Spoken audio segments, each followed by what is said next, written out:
Okay, so today we're going to do exactly the same thing that we did in chapter 5. We're going to be using our calculators to find the trig function, sine, cosine, tangent, or any of the reciprocals, cosecant, secant, cotangent, for angles that are not on the unit circle. Again, we're still working in radians, so when we're going to do the questions now in chapter 6, you're going to hit that mode button and you're going to confirm that your calculator is in radians and not degrees.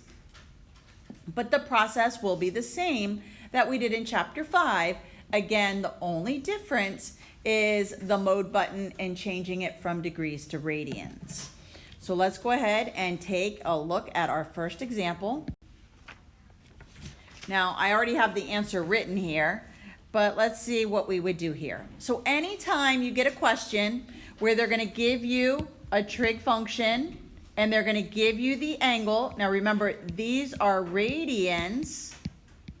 So when it's a cosine, a sine, or a tangent, we have buttons that say that. So in order to answer this question, you're going to touch that cosine button. It'll open up the parentheses. You're going to put in 1.85. You're going to hit enter. And you're going to get this answer, and we're going to round it to 4 decimal places. Remember, this answer that we're getting, this is the ratio. And remember, for cosine, it's adjacent divided by hypotenuse. So the answer is a ratio. This is the angle measure, but it's in radians. So if you think about it, the first day I told you 1 radians is about here, 2 is over here, 3 is about here, 4, 5, and then 6.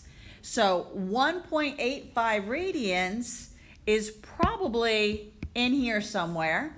So getting an answer of a negative for cosine makes sense. Because if we do our all students take calculus, the only thing that's positive there would be sine answers. So getting a negative answer here makes sense.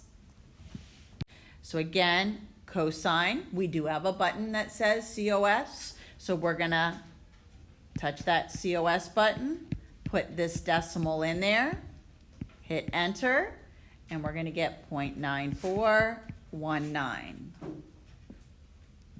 All right, so again, 0.34, that's less than half a radian, so it's probably somewhere over here.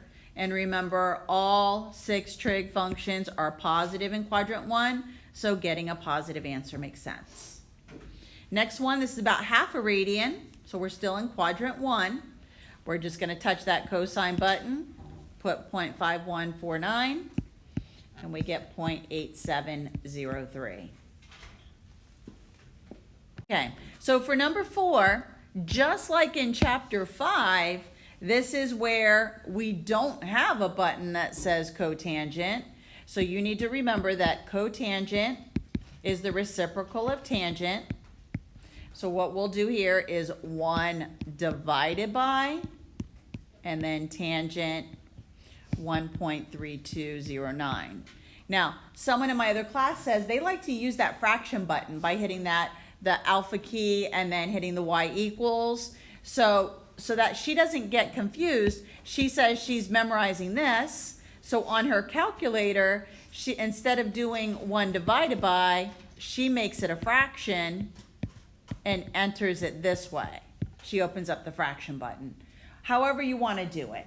But just remember, this fraction bar means division.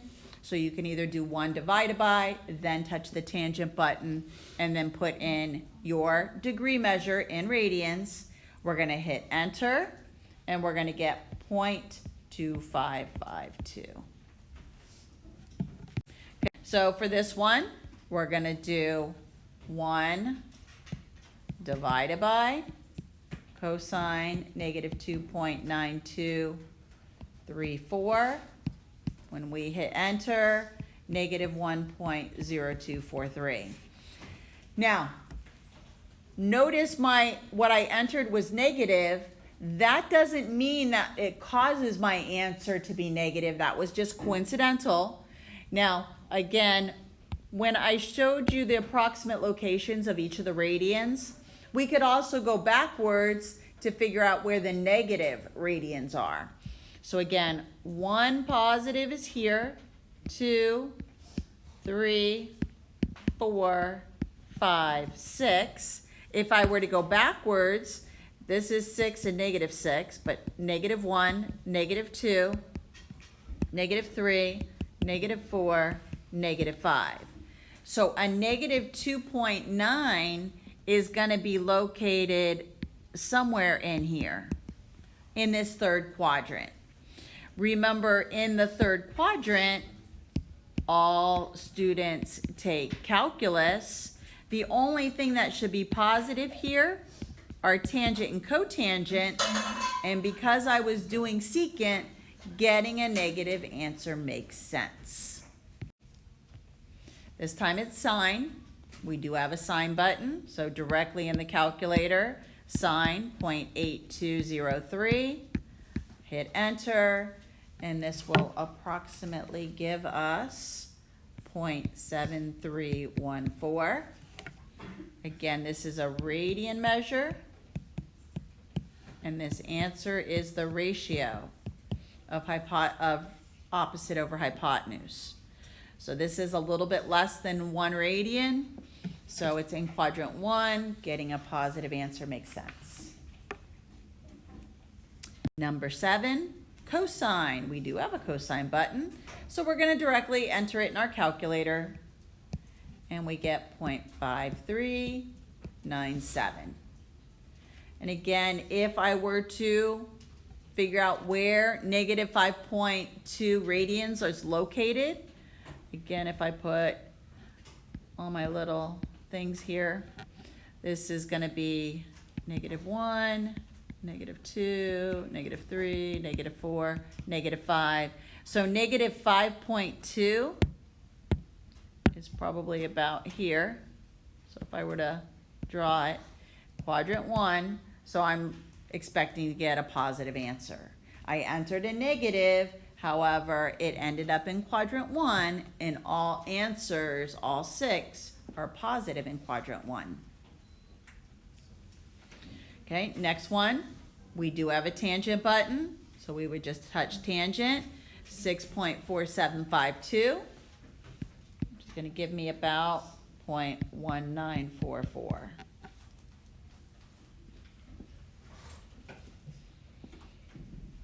And again, if you think about it, remember this is 6 radians right here. So if I were to graph this, it'd go a little bit beyond, and again, it's in quadrant 1, makes sense. Okay, so next, instead of calling it theta, they're calling the angle S. Now, notice where they want me to locate my angles. They only want angles between 0 and 2 pi. Recall that 0 radians is 0 degrees. 2 pi is equivalent to 360. Okay, and then here, this is the same thing, but radians.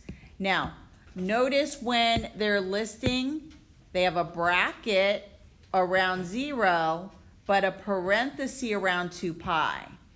So what this means is I don't want to see 2 pi in any of your answers. On the test, it was a typo. On the test, it should have looked like this, but what we had typed was a bracket. So if you got 360 as an answer on the test, you should have included it. I know in the notes when I taught it, it did not have a bracket, it had a parentheses. So this is, whenever you see the parentheses around something, that tells you it's your stopping point, but don't include that number. So just like before on the test, I told you don't give me any negative answers and don't give me any answers above 360. So on this, I don't want any negative radians or negative answers, and I do not want anything greater than 2 pi. So let's go ahead and see what we can figure out here. We need to use our all students take calculus because there could be more than one answer. So when I'm looking for an angle measure, this is where I'm going to hit either the second key or my shift key. So I'm going to do, it'll open up cosine -1, and then I put in the decimal. I'm going to hit enter. Once I hit enter, I get 0.6719. I'm going to round it to 3 decimal places. This is going to be my angle measure in radians for quadrant 1. This is my reference angle. I'm going to call it my RA. So my reference angle is going to be right here, 0.672. This is quadrant 1. Now, let's figure out what other quadrants I'm looking for my angle in.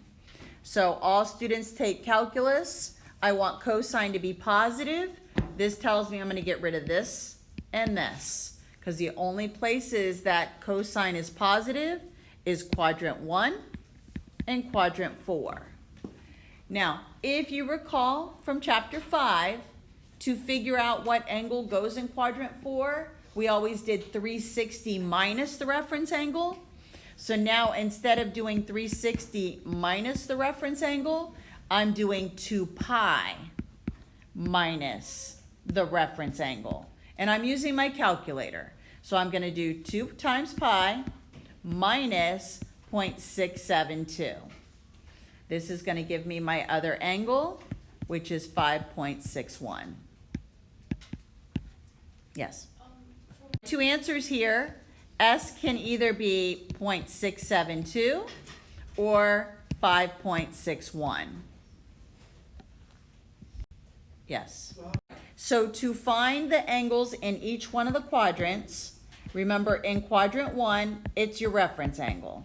In quadrant 2, we're going to do 180 minus the reference angle, but 180's equivalent is going to be pi. So pi minus the reference angle. For quadrant 3, it'll be pi plus the reference angle. And then again, quadrant 4, this time it's 360, and its equivalent is 2 pi minus the reference angle. That's how we can figure out what the measurements are. And again, calculator. Pretty good? Let's try the next one. Cosine again. So let's figure out where we need to find this. So all students take calculus, same scenario. It's a positive, so I can get rid of quadrants 2 and 3. But I need to find that reference angle. This is directly in your calculator. You're going to open up cosine -1, because we're looking for an angle, 0.9685. Once we hit enter, we're going to get 0.252. And then to find quadrant 4, we're going to do 2 pi minus 0.252, which will give us 6.03. So S can be 0.252 and 6.03. Okay, so cotangent, we do not have a button that says COT, so we need to realize that cotangent is the reciprocal of tangent. So in this case, I need the inverse, so I'm going to do tan -1. I'm hitting my shift key or my second key. And then this is the scenario where you do the 1 divided by after you hit the tangent button. So put in 0.2994, hit enter, 1.28. So let's write our little all students take calculus. 1.28 is your reference angle. Let's eliminate the quadrants we don't need to calculate. So I want tangent to be positive, so get rid of this one and this one. So here, I'm going to do pi plus 1.28. Once I do that, I get 4.42. So S can be 1.28, and if you don't want a comma, you can put and 4.42. Again, these are in radians. We're no longer calculating in degrees. Next one is also a reciprocal. Cosecant is the reciprocal of sine. So sine of S is equivalent to 1 over cosecant S. So when I go to do this, again, I'm looking for an angle, so I'm using inverse, and then 1 divided by 1.0219, hit enter. My reference angle is 1.36.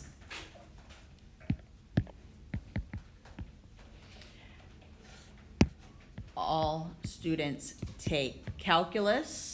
I want sine to be positive, or cosecant to be positive. So I'm going to get rid of this one and this one. And then recall, to get this measure, it's going to be pi minus 1.36, and I get 1.78. So S is equal to 1.36 and 1.78.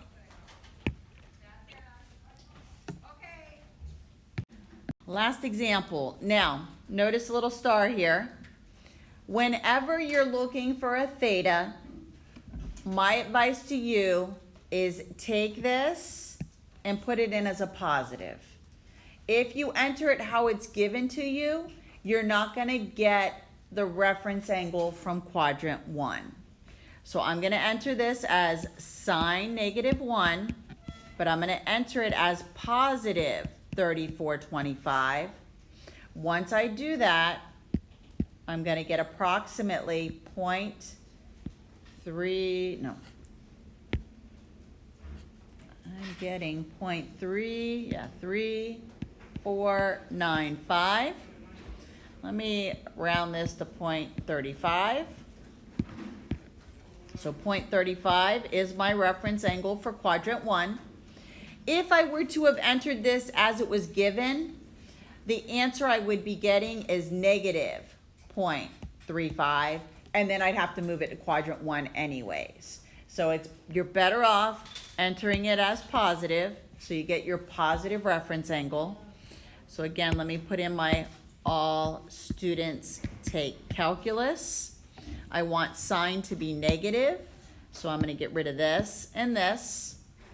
Remember, to get your answer for quadrant 3, you're doing pi plus 0.35, and over here 2 pi minus 0.35.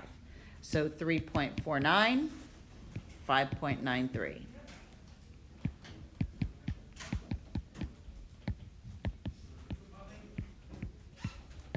And those are your 2 radian measures.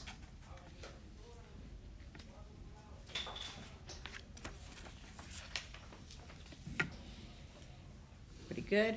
Any questions? Okay, so homework tonight is this plus this, which was listed on the notes from yesterday. But when you click on the assignment in Canvas, it lists both of these. So this is your homework due tomorrow. I'm going to change the due date on the 6-3 homework. It's not due tomorrow. I'm teaching that tomorrow. We're going to learn how to graph the trig functions, sine, cosine, tangent, and the reciprocals. So we'll be doing that over the next, I think, 4 days. So tomorrow we'll start by graphing sine and cosine.